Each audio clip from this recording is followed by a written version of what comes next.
नाशिकमध्ये फोटोवरून धमकी देत धर्मांतरासाठी दबाव टाकण्यात आल्याचा धक्कादायक प्रकार घडलाय। धर्मांतराला नकार दिल्यानं 15 लाखांच्या खंडणीची मागणी करण्यात आली। पंचवटीमधील गजानन चौक परिसरात राहणाऱ्या 25 वर्षीय तरुणाचे अश्लील फोटो व्हायरल करण्याची धमकी देण्यात आली। नाशिकमध्ये राज्य उत्पादन शुल्क विभागानं मोठी कारवाई केली। गोवा बनावट मद्याच्या अवैध वाहतुकीचा पर्दाफाश करण्यात आला। सापळा रचत अधिकाऱ्यांनी ट्रकची तपासणी केली। नालासोपाऱ्यात इमारतीमधील फ्लॅटमध्ये मृतदेह आढळला। 30 वर्षीय तरुणाचा मृतदेह आढळल्यानं खळबळ उडाली। नालासोपारा पूर्वेतील महेश पार्क परिसरातील घटना।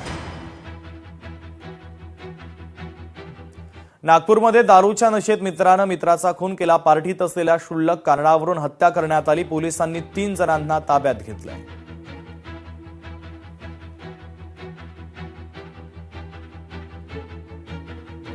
कॅनडामध्ये मॉलच्या पार्किंग भागामध्ये गोळीबार झाला। गोळीबारात एका भारतीय व्यक्तीचा मृत्यू झाला। चंदन कुमार राजा नंदन कुमार असं मृत व्यक्तीचं नाव आहे।